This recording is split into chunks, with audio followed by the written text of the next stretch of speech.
نہیں بلاتی لوگوں کو اور نہیں ان سے پوچھتی کہ بتاؤ کہاں لے کے گئے, کون سے قانون کے تحت ان کو لے کے گئے, وہ جواب آج تک نہیں آیا اور وہ سوال بہت کم پوچھا گیا.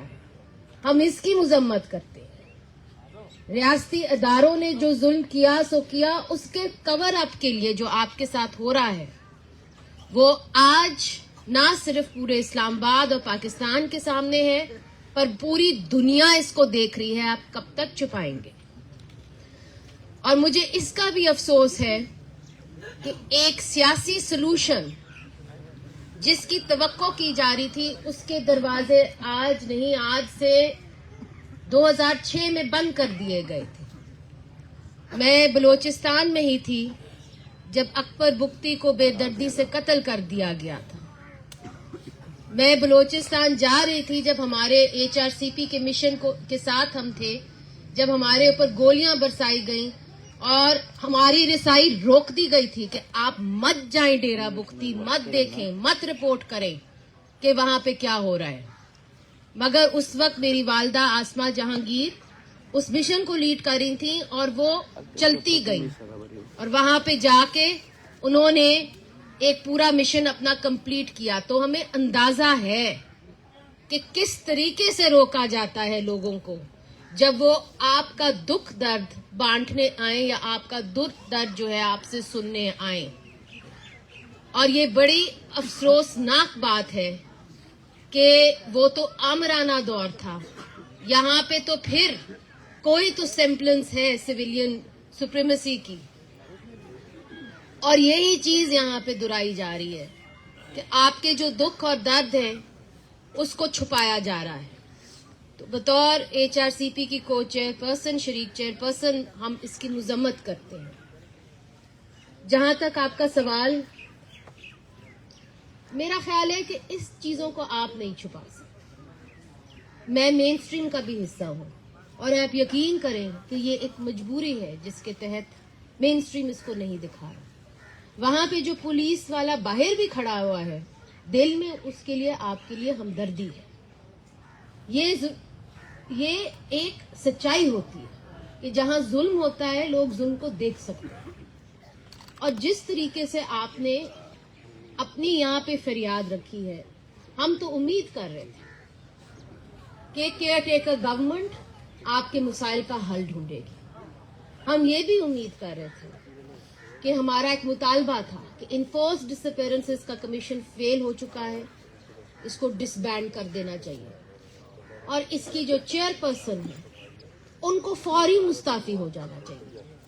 ہم تو یہ بھی امید کر رہے تھے کہ وہ عدالتیں جو مافیاز کو نکالتی ہیں وہ آپ کو بلائیں گی عدالتوں میں اور پوچھیں گی کہاں گئے آپ کے لوگ, کس نے اٹھایا, اور ان کو بلا کے پوچھیں گی آپ کہاں لے کے گئے.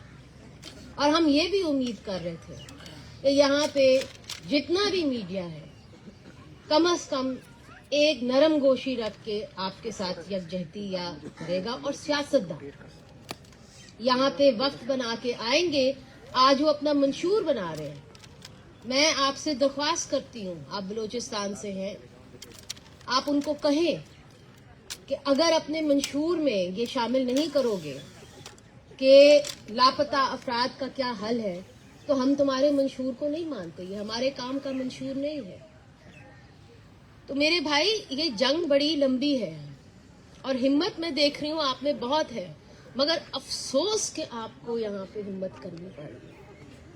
افسوس کہ ہماری ریاست اتنی ظالم ہے, اور افسوس کہ ان کو ان عورتوں کی پڑی ہوئی ہے جو اپنے پیاروں کو ڈھونڈ رہی ہیں, جبکہ اس ملک میں اتنے مسائل ہیں الیکشن سے پہلے کہ ان کو اس کی فکر نہیں. بہت شکریہ.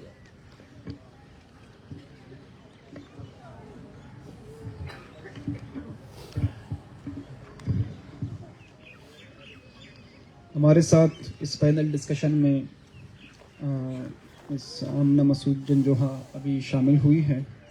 آپ جو ہے ہیومن رائٹ ایکٹیوسٹ ہیں اور ڈیفینس آف ہیومن رائٹس کی چیئر پرسن بھی ہے. میرا اگلا سوال ماما قدیر بلوچ سے ہے. آپ نے چونکہ 5000 دن مکمل ہو چکے ہیں کہ آپ نے کوئٹہ میں مسنگ پرسنس کے لیے جو کیمپ لگایا. ایک عمومی سوال جو بہت یہاں دہرایا جاتا ہے وہ ڈیٹا کے حوالے سے ہے کہ ہمارے ملک کے وزیر اعظم ایک بیان دیتے ہیں کہ وہ زیادہ سے زیادہ 50 یا 60 لوگ ہیں جو کہ لاپتہ ہوئے ہیں. اس حوالے سے آپ بتائیں کہ آپ کے پاس کتنے کیسز رجسٹر ہوئے ہیں, کمیشنز کے پاس کیا ڈیٹا ہے, اور جو voice for Baloch missing persons ہے ان کا کیا میکینزم ہے, وہ کس طرح سے ان ڈیٹا کو رجسٹر کرتے ہیں, اور کتنا بڑا تضاد ہے اس پرائم منسٹر کے بیان میں اور آپ کے پاس جو ڈیٹا موجود ہے. اس حوالے سے تھوڑا سا وضاحت فرمائیں. شکریہ, آپ نے ہمیں بلایا, دعوت دی. خاص کر میں مارنگ بیٹی کی انتہائی مشکور ہوں کہ وہ ان سخت حالات میں اس گورنمنٹ کے ساتھ مقابلہ کر رہی ہے.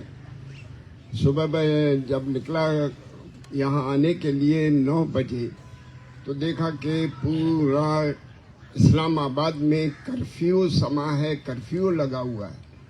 جہاں سے بھی میں گزرا مجھے پیدل آنے بھی نہیں دیا کہ آپ ماما قدیر ہیں, ہم نے آپ کو ٹی وی میں دیکھا ہے. میں نے کہا کیا گناہ ہے ماما قدیر ہونا, یا میرا نام ماما قدیر ہوا تو میں مجرم بن گیا؟ نہیں, کہتا آپ اس گلی سے جائیں. اس گلی سے جب گزرا تو تیسرے گلی سے مجھے گزارنا پڑا. یعنی یہ حال کرے 2 گھنٹے میں میں یہاں پہنچا ہوں. یہ آپ کا خوف ہے. آپ اتنی بڑی فوج کے دعوے دار ہیں اور ایک معمولی بندے سے آپ ڈرتے ہیں, تو ہم ان کو کیا کہیں. باقی بھائی رہی بات آپ کی ڈیٹا کی یا نگراں وزیر اعظم ہے اس کی, وہ 50 سے زیادہ کبھی گزرا نہیں ہے. میرے پاس جو ڈیٹا ہے اس وقت لاپتہ افراد کی وہ 68,000 ہے, 68,000 میرے پاس ہیں. میں نے کئی دفعہ ان کو کہا بھی ہے کہ اگر یہ ڈیٹا غلط ہے یا میرے پاس آپ کم ہیں تو آپ میرے پاس آئیں, بیٹھیں, کیمپ میں آئیں, یہاں آئیں, بیٹھیں, ایک ایک چیز میں آپ کو دکھاؤں. اگر ان میں سے کوئی بھی غلط ہوا تو میں مجرم ہوں, آپ سچے ہیں. اس طرح بھی نہیں کرتے ہیں. جب 2011 میں ورکنگ گروپ آیا بلوچستان, کراچی, اسلام آباد, انہوں نے ہمیں ڈیٹا کا پوچھا کہ کیونکہ ساری پارٹی اکٹھے ہو گئے. انہوں نے کہا کہ ماما ڈیٹا کا ہم کیا بولیں. تو میں نے کہا کہ دیکھو ڈیٹا میرے پاس ہے سب کچھ. آپ لوگ جو بھی آپ سے سوال کرے گا تو آپ کہیں گے مسنگ پرسنس کے پاس ڈیٹا موجود ہے. تو جب ہماری باری آئی ملاقات کی تو 100 سے زیادہ لواحقین اس وقت موجود تھے. ورکنگ گروپ کے سامنے ہم نے ایک ایک کی بات کرائی, اپنا مدعا انہوں نے پیش کی, کس طرح اٹھائے ہیں, کیسے لے گئے ہیں. تو پھر ہم نے وہ جو شہید ہوئے تھے ان کی بھی ہم نے کتاب بنا کے ان کو دیا تھا. جو ڈیٹا میرے پاس اس وقت 14,000 کی تھی 2011 میں, وہ بھی ہم نے ورکنگ گروپ کو پیش کی کیمرے کے سامنے. تو وہ آ کے تحقیقات کی اور وہ آ کے اسلام آباد میں ایک پریس کانفرنس کی, وہ اندر ریکارڈ ہے, آج تک ان کا ہمارے پاس ریکارڈ بھی موجود ہے. انہوں نے ایک پریس کانفرنس کی اور کہا کہ واقعی کہ بلوچستان سے 14,000 کے قریب لوگ لاپتہ کیے گئے ہیں جبری طور, جن کو اٹھانے میں ISI, MI, FC یہ لوگ ہیں. اس وقت CTD نہیں بنا تھا, CTD اب بعد میں بنا, تو FC کی جگہ CTD کو حوالے کیا یہ کام کرنے کے لیے, اٹھانا اور ان کی مسخ شدہ لاشیں پھینکنا. اس کے بعد پھر جب دوسری دفعہ میں اقوام متحدہ گیا, وہاں بھی میں اپنے ساتھ ڈیٹا لے کے گیا اور ان کی مسخ شدہ لاشوں کی بک بھی بنائی, وہ بھی میرے ساتھ آج بھی موجود ہے اور وہ ڈیٹا بھی موجود ہے. اس وقت 32,000 2018 میں گیا, اس وقت 32,000 کے قریب یہ لوگ ہمارے ساتھ, یہ ڈیٹا موجود تھا. وہ بھی آج میرے پاس موجود ہے، ان کو بھی میں دکھانے کے لیے تیار ہوں۔ اچھا، اس میں جو ہے نا 350 کے قریب خواتین بھی لاپتہ ہیں۔ وہ کب کے ہیں؟ وہ 1971، 70، 72، 73 کے ہیں، جو مری اور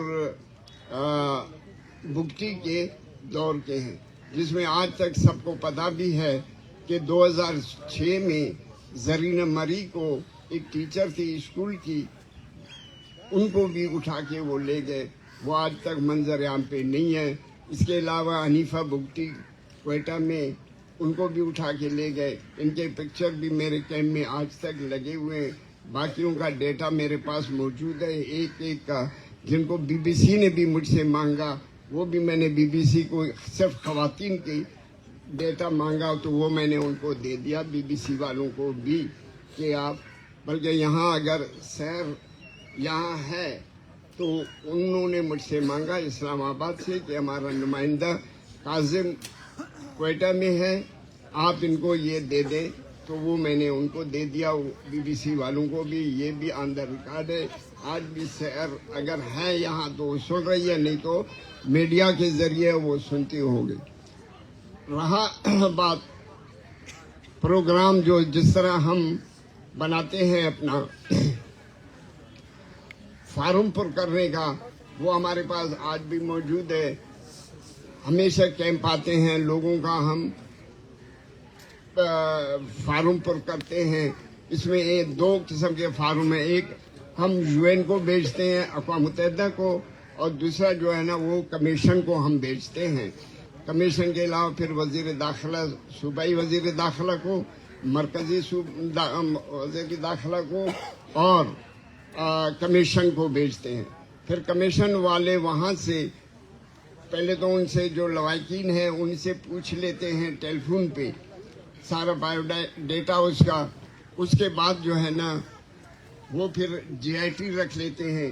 GIT میں SP ہوتا ہے، SSP ہوتا ہے، یا وہاں کے متعلق علاقے کے ڈسٹرکٹ ڈپٹی کمشنر ہوتا ہے، یا جتنی بھی ایجنسیز ہیں ان کو بھی بلا لیتے ہیں فارمیلٹی پورا کرنے کے لیے۔ ویسے ہوتا تو کچھ نہیں ہے، ان سے بلا لیتے ہیں، اور جو لواحقین ہیں اس کو بھی بلا لیتے ہیں، ان کے سامنے یہ باتیں ہوتی ہیں، پوچھ گاچھ کر کے پھر وہ رپورٹ اسلام آباد کمیشن کو بھیجتے ہیں۔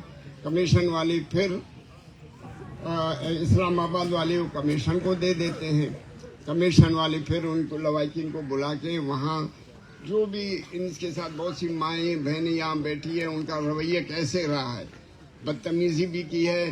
اس سے پہلے والا جو چیئرمین تھا کمیشن کا، فضل الرحمان، انتہائی بدتمیز گھٹیا قسم کا چیئرمین تھا کہ لوگوں کو، خواتین کو، ابھی بھی یہاں راشد کی ماں بیٹھی ہوئی ہے، رو کے نکلی ہے، دوسرے لواحقین بھی اسی طرح، کہ اتنی بدتمیزی سے وہ ان کے ساتھ پیش آتا تھا، جس طرح یہاں جسٹس جاوید اقبال جو بدتمیزی سے پیش آیا لواحقین کے ساتھ، خواتین کے ساتھ، اسی طرح وہ چیئرمین بھی اسی طرح تھا۔ خیر ابھی کر کے 8-10 سال کے بعد اس کو جو انہوں نے فارغ کر دیا، اب نیا ایک چیئرمین صاحب آیا ہے جو بلوچستان کا چیف جسٹس بھی رہا ہے، 2 دفعہ بلوچستان کا گورنر بھی رہ چکا ہے۔ اب پیشیاں بھی وہاں ہیں، لوگ جا رہے ہیں پیشیوں پہ، لواحقین جتنے بھی ہیں میرے پاس بھی لسٹ بیچتے ہیں۔ اس دفعہ میرا خیال ہے 250 کے قریب لواحقین کو انہوں نے مدعو کیا ہے کہ آپ اپنا آئیں اور بیان دیں۔ شروع ہے، ابھی دیکھو یہ چیئرمین صاحب تھوڑا سا نرم پالیسی اختیار کیا ہوا ہے، لیکن اس کے بس کی بات بھی نہیں ہے۔ وہاں سننے والے کون ہیں؟ ISI، MI، FI، IB وغیرہ وغیرہ جتنے بھی ایجنسیز ہیں وہ آتے ہیں، اور اس سے پہلے بہت سے یہ لوگ مذاق بھی کرتے تھے لواحقین پہ، وہ غلط قسم کے وہ الفاظ بھی کستے تھے۔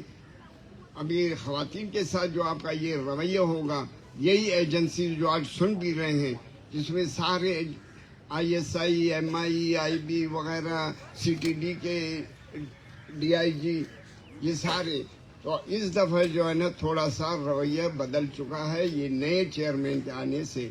تو باقی تو باتیں تو ہمارے سمیع بلوچ نے ساری تفصیل سے بات کی. اب ہمارے کیمپ جو ہے نا وہ چل رہا ہے.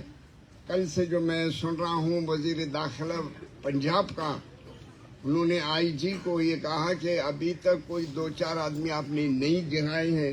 ہم سے پوچھا جا رہا ہے کہ کیا کرنا ہے، تو ہم نے کہا گراؤ بھائی، جتنا بھی آپ نے گرا سکتا ہے گراؤ. 2-4 نہیں، 20, 25, 100 گراؤ. لیکن ہمارے یہ احتجاج نہ یہاں ختم ہوگا، نہ یہ احتجاج بلوچستان میں ختم ہوگا، نہ یہ احتجاج کراچی میں ختم ہوگا، نہ کسی پاکستان کے کسی اور جگہ بھی ختم ہوگا. آخری بات میں کہتا چلوں کہ یہ 4 دفعہ ہے میرا نام ECL میں ڈالا ہوا ہے. ایک دفعہ ابھی 6 عدالتیں ہیں، 6 ججز ہیں وہاں، مختلف کورٹ 1, 2, 3, 4. تو ایک چیف جسٹس صاحب نے میرا نام خارج کر دیا وہاں سے، اپنے آرڈر کر دیا کہ اس کا نام نکالو ECL سے. 2 دن کے بعد پھر انہوں نے یا دوسرے انسانی حقوق کے جو لوگ ہیں وہ بھی ہمیں بلاتے ہیں، لیکن یہ مجھے چھوڑتے نہیں ہیں کہ پتہ نہیں مجھ میں اتنی کون سی وہ ہے کہ مجھ سے یہ لوگ ڈرتے ہیں. اب جب بھی میں عدالت جاتا ہوں تو جج صاحبان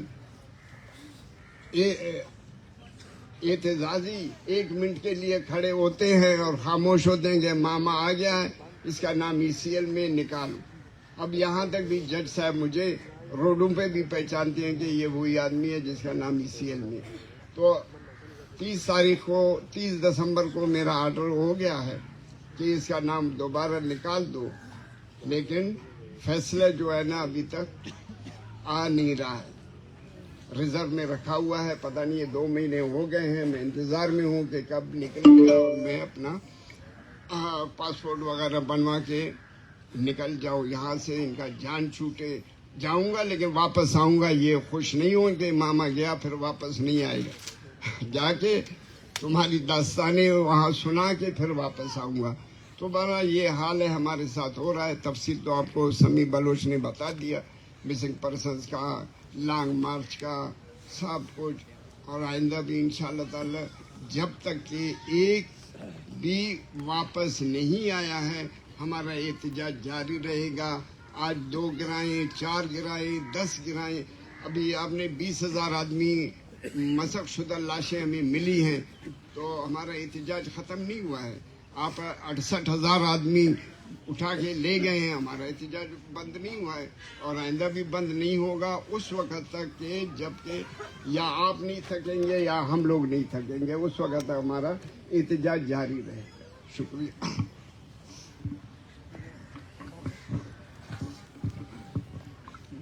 ہمارے ساتھ اس پینل ڈسکشن میں زبیر آغا ابھی شامل ہوئے ہیں. آپ جو ہیں پشتون تحفظ موومنٹ کے سینٹرل کمیٹی کے ممبر ہے. جیسے میں نے شروع میں ہی کہا تھا کہ بہت ساری رکاوٹیں پیدا کر دی گئی ہے، لیکن ان رکاوٹوں کو دور کر کے آپ یہاں پر آ گئے. بہت شکریہ. میں سوال رکھتا ہوں ایڈوکیٹ ایمان مزاری صاحبہ کے سامنے کہ ایک تو یہ ایک المیہ ہے کہ ایک طرف ملک کے وزیر اعظم 50 یا 60 کیسز کا نام لیتے ہیں اور دوسرے طرف جیسے ہم نے ابھی سنا کہ تقریباً 68,000 کیسز جو ہیں وہ رجسٹرڈ ہے. پاکستان کا جو آئین ہے اس میں انفورسڈ ڈس اپیرنسز جتنے بھی ہیں ان کو کرمنلائز نہیں کیا گیا، اور ایک بل جو پیش ہوا تقریباً PTI کے دور میں وہ بل خود ہی مسنگ ہو گیا. آپ اس پر ذرا روشنی ڈالیں کہ یہ کتنا ضروری ہے جو انفورسڈ ڈس اپیرنسز ہیں ان کو کرمنلائز کیا جائے، اور یہ بل جو غائب ہو گیا یہ اب آگے منظر پر کبھی آ سکتا ہے یا یہ تاحیات ہی غائب ہو گیا ہے؟ Thank you. میں شروع کروں گی اس سوال سے جو آپ نے پوچھا کہ جو مسنگ پرسنز کا بل ہے کیا وہ ہمیشہ کے لیے غائب ہو گیا ہے یا وہ منظر عام پر آ سکتا ہے. ابھی جب اس پر کافی شور مچا تھا میڈیا میں کورٹس کی وجہ سے، تو ہمیں پتہ چلا تھا کہ یہ بل اس وقت سینٹ میں موجود ہے. لہٰذا اگر پولیٹیکل ول ہو تو یہ بل ضرور پیش ہو سکتا ہے اور ضرور پاس ہو سکتا ہے جس طرح نیشنل اسمبلی سے پاس ہوا تھا. دوسرا سوال آپ نے پوچھا کہ جبری گمشدگیوں کو اپنے ڈومیسٹک قانون میں کرمنلائز کرنا کتنا ضروری ہے. اس کے دو طرح سے میں جواب دوں گی. سب سے پہلے کہ جو پاکستان کا آئین ہے وہ واضح طور پر آپ کا right to liberty, right to life, right to fair trial, right to due process, جو ٹارچر پر پروہیبیشن ہے, وہ سارے رائٹس کنٹینڈ ہیں آپ کے آئین میں. لہٰذا جب 365 پی پی سی جو کہ کڈنیپنگ کا پرچہ ہوتا ہے وہ درج ہوتا ہے تو عموماً اس میں پروسیجر کے مطابق ہی کارروائی ہونی چاہیے, لیکن بہت سے فیکٹرز ہیں جن کی وجہ سے یہ نہیں ہوتا. دوسری بات کہ انٹرنیشنل کمیونٹی نے بارہا پاکستان کو یہ کہا ہے کہ آپ اپنے ڈومیسٹک لاء میں جبری گمشدگی کو as a separate autonomous offense criminalise کریں. اس کی وجہ کیا ہے؟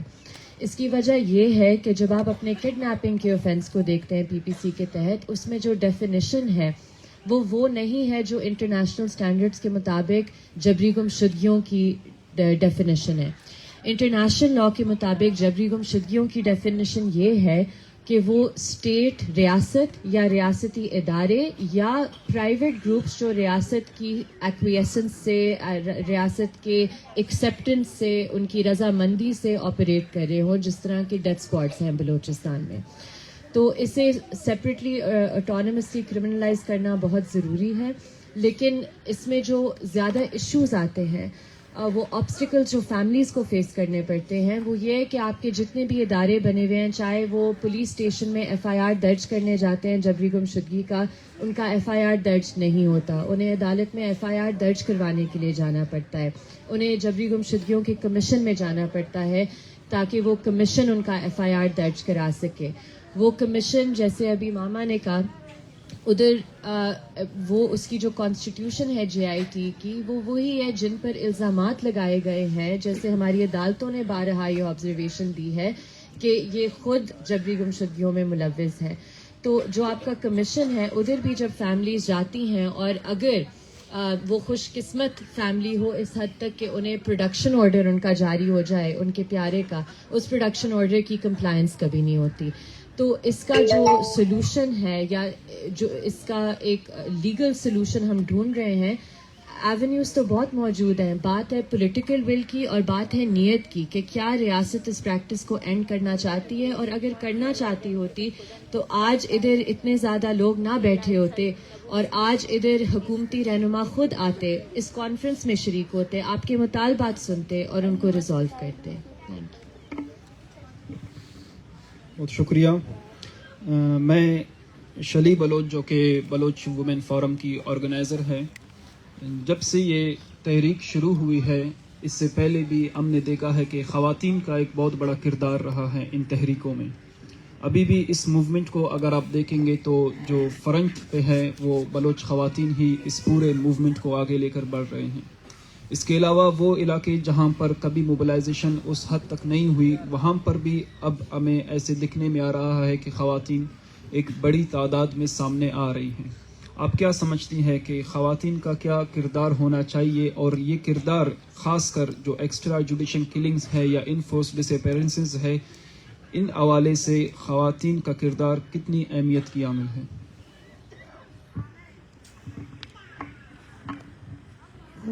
جی منتوار, سب سے پہلے میں ان بلوچ ماؤں کی ہمت, جرات اور ان کی مستقل مزاجی کو سلام پیش کرتی ہوں کہ اس تحریک اور مارچ کا حصہ ہیں, جو ریاستی ظلم اور جبر کے خلاف ڈٹے ہوئے ہیں.